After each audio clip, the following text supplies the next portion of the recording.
La composición, a grandes rasgos no le voy a pedir que me sepas cómo está estructurado un suelo, solamente para abordar otra vez lo que la otra vez estábamos diciendo.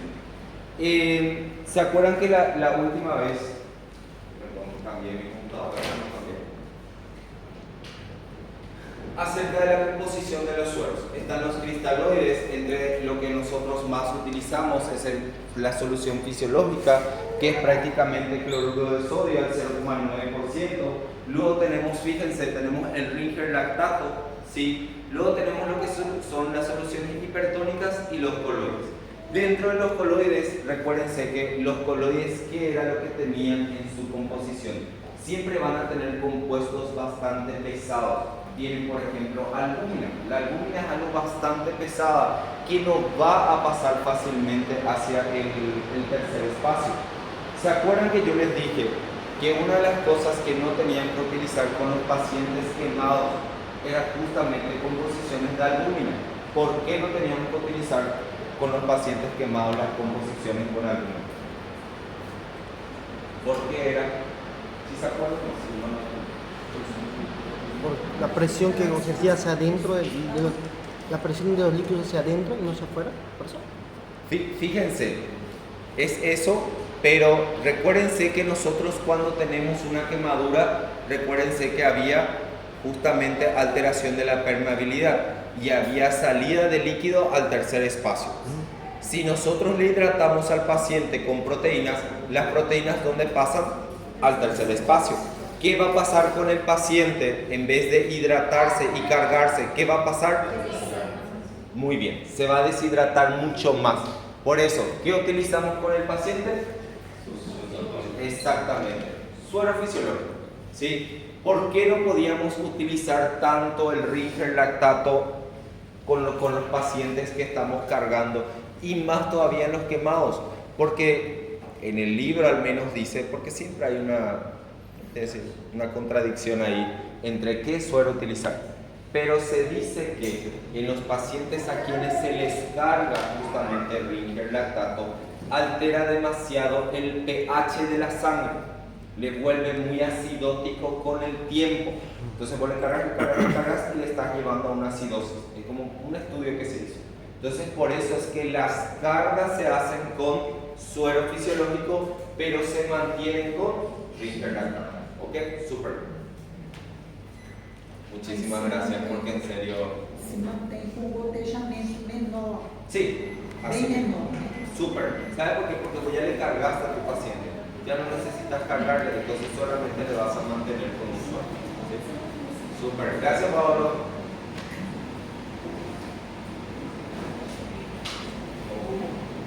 Bueno, esto es solamente para que vean más la composición de un suero con otro, ¿verdad? Fíjense lo que es el Ringer lactato y su composición. Claro que el Ringer lactato es mucho más completo en su composición porque tiene prácticamente todos los electrolitos que necesitamos. Acá el problema está con el lactato bromato, ¿sí? Solamente con eso. Pero después en su composición, fíjense, esto es un Ringer lactato y esto es una solución fisiológica, ¿sí? Entonces, recuérdense que cuando te llega tu paciente hipotenso, para que no duden, si le llega a su paciente hipotenso, sangrando, ¿sí? Y vos le cargaste suero fisiológico, ¿qué es lo que me va a ayudar a subir su presión? El sodio. ¿Sí? Recuérdense la sal. Eso es lo que ayuda a subir la presión. Entonces, sin dudar, que yo le voy a hacer suero fisiológico. No les digo que en excepciones, claro que cuántas veces yo le cargué al paciente con suero Ringer. Si no tengo, ¿qué voy a hacer? Los riesgos, beneficios, si no tienen, no van a pedirle al paciente que vaya a comprar y que venga. Tu paciente ya murió, ¿sí? Si no tenés, utilizar lo que tenés, ¿sí? Yo una vez le cargué a un paciente con albúmina, así que voy a hacer, no tengo. No tenía entre que iba a traerle, le comencé a cargar. Era lo único que tenía, porque si no mi paciente iba a morir si estaba chocado. Entonces, ¿qué pasa? utilizar lo que hay, pero estamos hablando de lo correcto y lo ideal, ¿sí? Entonces, si tu paciente llega dinámicamente inestable, con solamente un paciente, lo ideal sería entonces siempre suero fisiológico. ¿Ok? El tratamiento preoperatorio con líquidos que se le hace justamente al paciente. Dice, es posible que en una persona sana solo se requiera administrar líquidos para sostén antes de la intervención quirúrgica si es que está indicado en el ayuno. Atiendan una cosa. ¿Qué es lo que pasa con los pacientes que, por ejemplo, van a someterse a una cirugía? Cirugía programada. ¿Qué es lo que vos necesitas en una cirugía programada? Que tu paciente esté en ayunas. Entonces, ¿necesitas cargarle? No necesitas cargarle nada. Porque si tu paciente se va a operar a las 7 de la mañana, hasta las 10 de la noche pudo haber tomado líquido. Y después se tiene que quedar en ayunas sin nada, hasta las 7 de la mañana a la hora que va a entrar aquí. ¿Sí? Entonces, ¿qué vas a hacer? Una hidratación solamente para mantenerlo, va a estar deshidratado. Yo le aviso bastante bien a todos mis pacientes que se van a someter a una cirugía programada que tienen que tomar como unas 2 a 3 líquidos en el día de agua hasta las 10 de la noche. Entonces, ¿qué pasa? Ya me aseguro que esté bien hidratado. ¿Está bien? Entonces ya cuando viene, le pongo un suero y le voy solamente a hidratar, que es para mantener. ¿Sí? Esos son los pacientes que naturalmente no necesitan la cirugía programada. ¿Está bien? Ya cuando estamos hablando de otras patologías, estos sí ya requieren líquido. ¿Por qué? Por lo que recién estábamos diciendo. Recuérdense, tiene una historia de dolor, tiene una historia de fiebre o tiene una historia de vómitos, tiene una historia de mala hidratación o mala alimentación. ¿Okay? Dice, esto no abarca la restitución de un déficit preexistente o de las pérdidas constantes de líquidos. Porque tenemos también los pacientes que, por ejemplo, se van a someter a una cirugía programada para una restitución del tránsito. Imagínense, pacientes con una ileostomía o colostomía. ¿Qué pasa con estos pacientes? Él está bien. Pero justo como ellos no controlan su esfínter, pueden tener pérdidas excesivas de líquido. ¿Sí? Imagínense que te diga, doctor, desde ayer tuve que cambiar 3 veces o desechar 3 veces mi bolsa porque se llenó. Eso quiere decir que está perdiendo mucho líquido. Él sí lo voy a tener que cargar. Por más que sea una cirugía programada, está perdiendo mucho líquido. Es como si fuese que está teniendo mucha diarrea. Por eso les digo, depende del contexto y del tipo de paciente que nosotros vamos a operar. ¿Sí? Una fórmula que se utiliza con frecuencia para calcular los líquidos de sostén es la siguiente. ¿Qué es el método Holiday-Serre? Y les voy a mostrar otra tabla más fácil. Dice, ¿cómo calculamos justamente esta? ¿Cómo calculamos justamente esto? Fíjense, tenemos ahí el ejemplo de una mujer de 60 kilos, ¿sí?, que recibirá un total de 2.300 ml de líquidos todos los días. ¿Cómo calculamos de eso? Esto es un peso estimativo para alguien que no necesitamos cargarle de más. ¿Entiendan bien esto? ¿Está bien? Esto no es para un paciente que, por ejemplo, está con una peritonitis, sangró, es totalmente diferente. ¿Sí? Porque aquí nosotros vamos a calcular según el peso del paciente. ¿Sí? Acá, por ejemplo, fíjense, 1000 ml para los primeros 10 kilogramos de peso corporal. ¿Sí? ¿Y cómo se hace el cálculo? Se hace 10 kilogramos por 100 ml kilogramos día, que sería 10%, y le da un cálculo de 1000. ¿Sí? Luego le da otro cálculo y dice 500 ml para el 20 kilogramos de peso corporal siguiente. Se calcula, atiendan bien, tenemos 60 kilos. Los primeros 10 serían como los segundos 10 y luego el resto del peso, para que no se pierdan. Les vuelvo a explicar. Entonces, tenemos una persona de 60 kilos. ¿Está bien? Para los primeros 10 kilos vamos a multiplicar por 100. Para que se entienda mejor, para el segundo 10 kilos otra vez, pero vamos a multiplicar por 50, ¿sí? Y lo que resta del kilo vamos a multiplicar por 20, que sería 40. Les doy otro ejemplo. Imagínense una persona de 80 kilos. Los primeros 10 multiplicamos por 100. Los segundos 10, para que se entienda mejor, traje así porque así está en el libro, pero para que entiendan bien, los segundos 10 kilos, ¿sí? Vamos a multiplicar por 50. Si tenía 80 kilos nuestro paciente, entonces vamos a multiplicar 60 por 20 kilos, ¿sí? Para un peso de 80. Vamos a otro ejemplo. Si tienes 100 kilos tu paciente, vas a multiplicar los primeros 10, vas a multiplicar por 100. Los segundos 10 vas a multiplicar por 50. Y el resto, que serían los 80 kilos, vas a multiplicar por 20. Eso vas a sumar el total. Eso es el líquido aproximado que vos necesitas en un día entero para hidratarle a tu paciente, ¿sí? Aquí, por ejemplo, da un total de 2.300 ml día. O sea que eso tiene que pasar en 24 horas, ¿sí? Para un paciente promedio, ¿está bien? Para un paciente que no necesitamos reponer líquidos, ¿sí? ¿Sí? Que no tenga una patología que le haga perder líquido de más. Entiendan bien eso para que no se confunda, ¿está bien? Porque acá, fíjense, ¿qué calculamos acá? Solo el peso. Hablamos de los vómitos, ¿sí? De la diarrea, de la fiebre que tuvo el paciente. No estamos hablando nada, estamos hablando solamente del peso, ¿sí? Porque en realidad, lo más ideal sería justamente hacerle un balance al paciente. En realidad, lo mejor sería eso, hacerle un buen balance para calcular cuánto de líquido requiere tu paciente, ¿sí?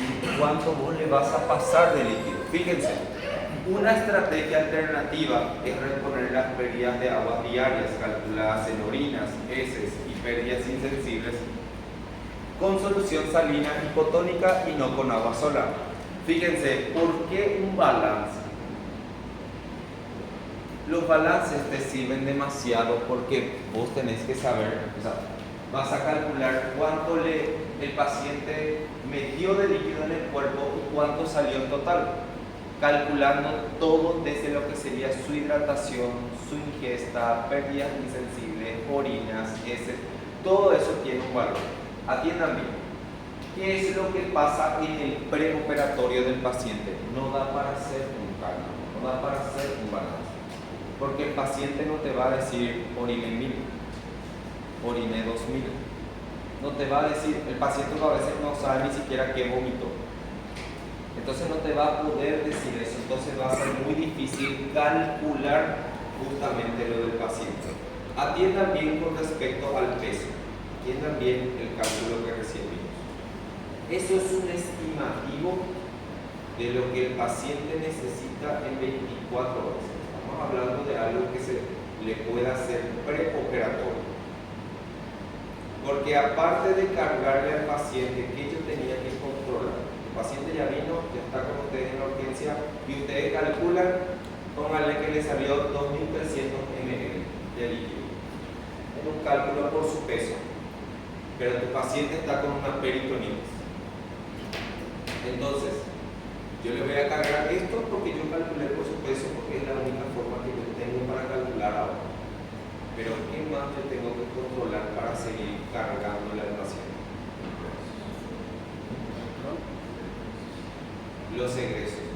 ¿Cuál es el egreso que me importa en este momento? Su diuresis. Eso es lo que me importa. Yo les dije la otra vez. Todo paciente que nosotros carguemos de líquido, ¿qué tenemos que hacer? Sonda vesical. Control de todo lo que entra tiene que salir. Porque fíjense, si yo le cargo 2000 ya de suero a mi paciente y no está orinando ni una gota, ¿acaso yo le voy a seguir cargando de líquido? No, ya tengo que comenzar a controlar justamente esa carga. Porque quiere decir que mi paciente se está yendo a una injuria renal. ¿Sí? Entonces, tengan siempre en cuenta eso. Claro, como estaba diciendo, lo ideal sería hacer un buen balance. ¿Sí? Eso sería lo ideal. Controlar todo lo que entra y todo lo que sale. Pero a partir de cuándo nosotros le vamos a hacer balance a nuestro paciente? Desde el momento en que ingresa hasta su alta. ¿Sí? Ahí sí nosotros le vamos a hacer un balance. ¿Está bien? Pero antes es muy difícil porque, como les digo, el paciente poco o nada sabe, ni siquiera, a veces ni siquiera te dice cuántas veces vomité. Van a ver, cuando se vayan a los hospitales y le hagan una historia clínica, pregúntenle a su paciente cuántas veces vomitaste. Y sabe que te va a decir muchas. Sí, pero ¿cuántas son muchas? Y no sé mucho. ¿Sí? Porque ni siquiera ya sabe cuándo vomitó. Y no hay forma que podamos calcular, por ejemplo, el egreso. O vos le preguntás, ¿tuviste mucha diarrea? Sí. ¿Cuántas veces te fuiste al baño? No sé, muchas veces. Tantas veces que perdí la cuenta. Entonces, para nosotros es también difícil. Por eso está el cálculo justamente. Por eso, porque es un aproximado. ¿Está bien? Si tu paciente está orinando bien y sale, ¿por qué no cargarle de líquido? Podés cargarle más de líquido. ¿Sí? Súper. Claro que hay otras formas. Está también lo que es enseguida, vamos a ver lo que es la gasometría y todo lo demás, que nos ayuda a saber qué tan hidratado o deshidratado está también el paciente. ¿Ok? Dice, muchos pacientes quirúrgicos tienen anomalías de volumen, electrolitos o ambos, ¿verdad?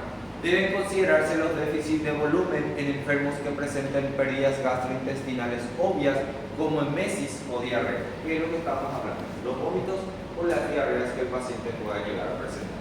Son menos obvias las pérdidas de líquidos que se conocen como pérdidas de líquidos extracelular del tercer espacio o no funcionales, que se presentan en la obstrucción gastrointestinal, inflamación peritoneal o intestinal, ascitis, lesiones por aplastamiento, quemaduras, infecciones graves de tejidos blandos como la fascitis necrosante. ¿Saben qué pasa? Que eso, ¿se acuerdan que yo una vez les dije, nosotros entramos a operar y el ambiente cuando entramos a operar es muy frío? ¿Qué es lo que pasa con la cavidad abdominal del paciente? Todo eso es bastante caliente. ¿Qué pasa? Se comienza a evaporar. Esas cosas nosotros no calculamos. Hay cosas que no se calculan. Por ejemplo, nosotros no calculamos cuánto tiene de líquido el paciente en una citis. ¿Sí? Nosotros no calculamos, es difícil de calcular. ¿Cómo vas a calcular cuánto de líquido hay dentro de una ronda? Muy difícil. En el caso de una citis. En los quemados, en que tienen todo un edema completo, es muy difícil calcular cuánto de líquido hay en ese tercer espacio. ¿Sí? Entre otras cosas que citan. Entonces, esos son los tipos de pérdidas que a veces son muy difíciles, o sea, son casi imposibles, la verdad, que de calcular. Normalmente estimamos, ¿sí? Estimamos, pero nunca es al 100%, ¿está bien? Pero son como aproximaciones que hacemos. El diagnóstico del déficit de volumen es sobre todo clínico, porque tiene que tener signos de deshidratación.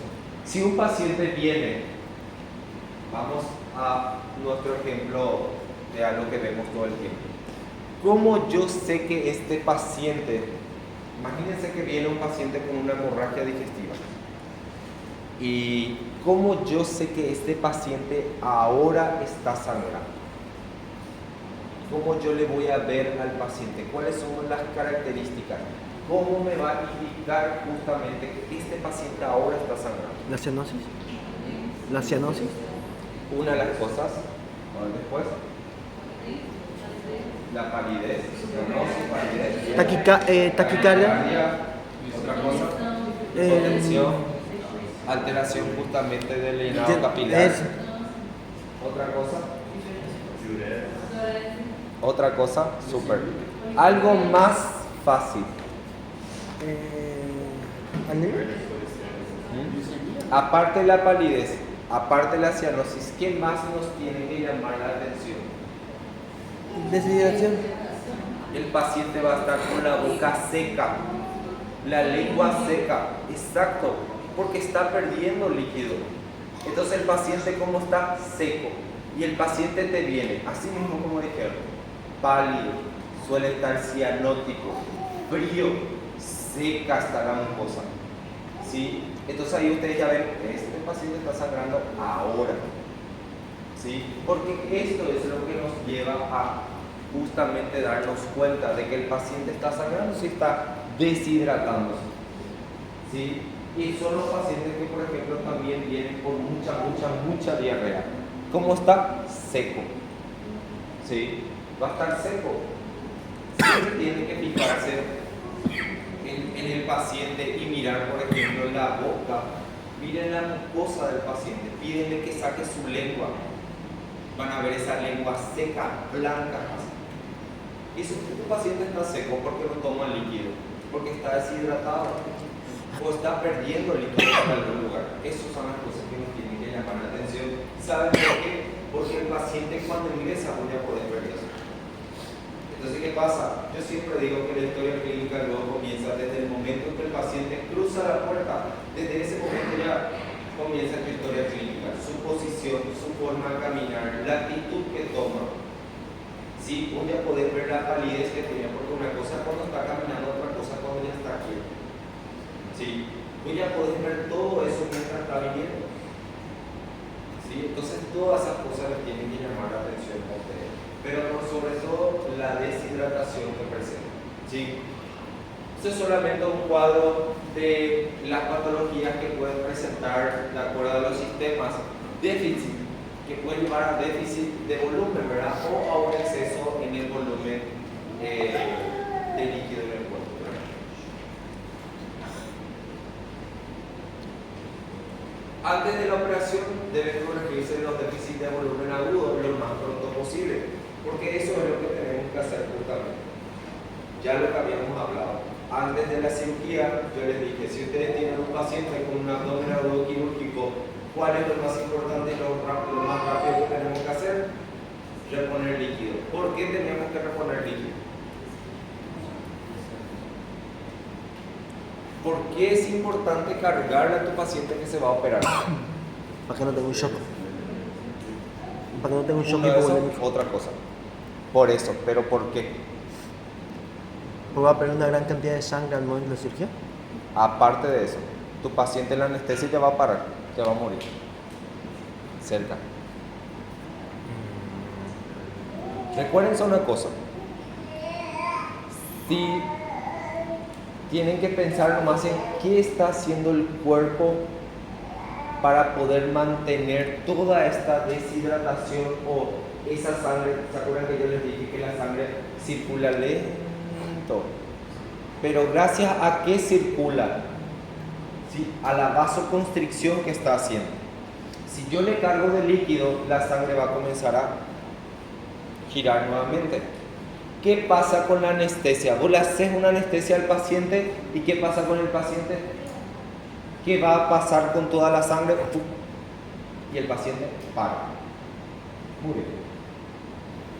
Por eso es importante cargarle primero al paciente, que vuelva a tener líquido, ¿sí? Para que circule bien como tiene que circular, porque si no es lento. ¿A causa de qué? De la vasoconstricción que está teniendo.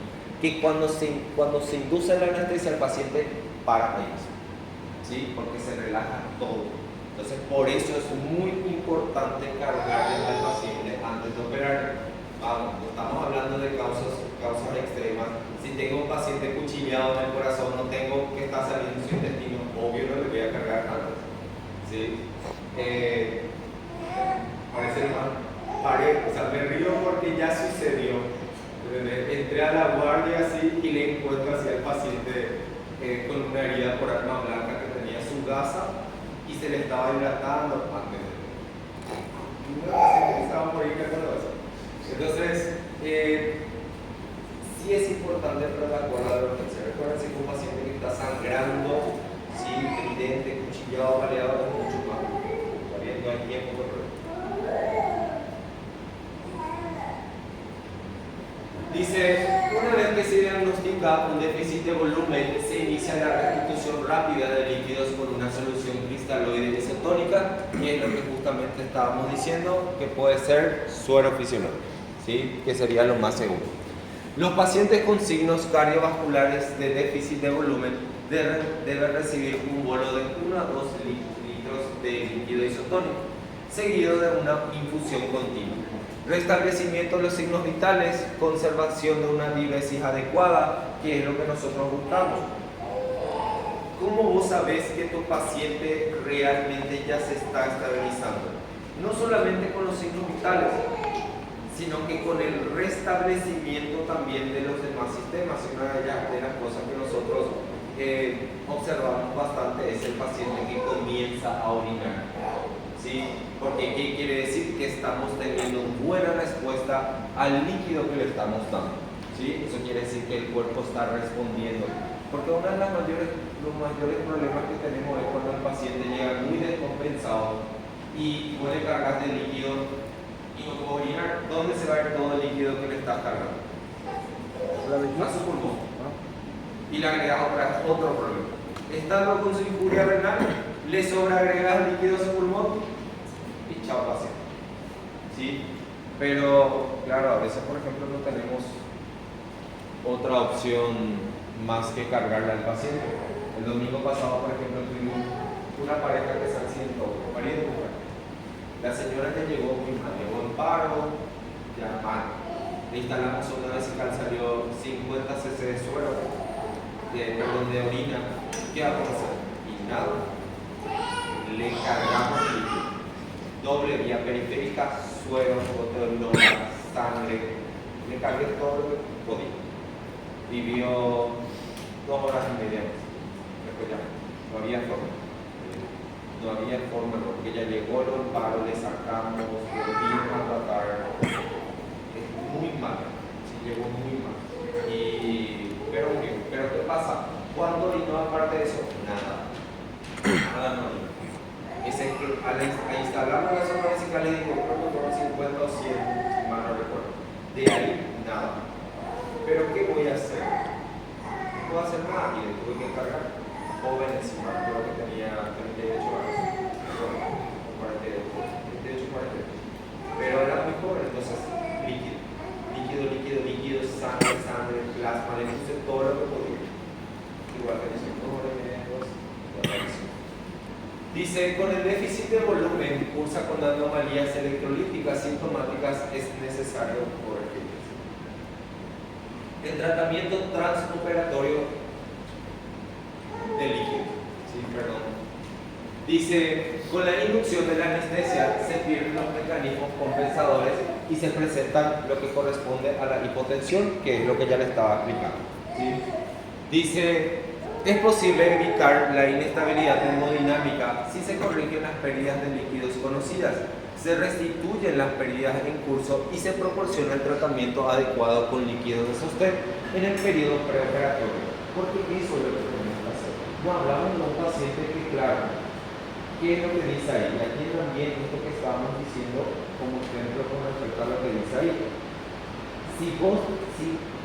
Si tu paciente está sangrando, vos tenés que cerrar esa canilla para poder reponerle lo que está perdiendo. O si no, ¿cuándo se va a reponer? Nunca. Entonces ahí sí no le vas a cargar a tu paciente antes. ¿Sí? Pero, y durante la cirugía, claro que las encargas, pero mientras no pares el sangrado, el paciente igual va a seguir deshidratado, por decir así. Una vez que vos pares, vos podés regular tu carga, porque ya paraste, ¿sí? Lo que estaba perdiendo.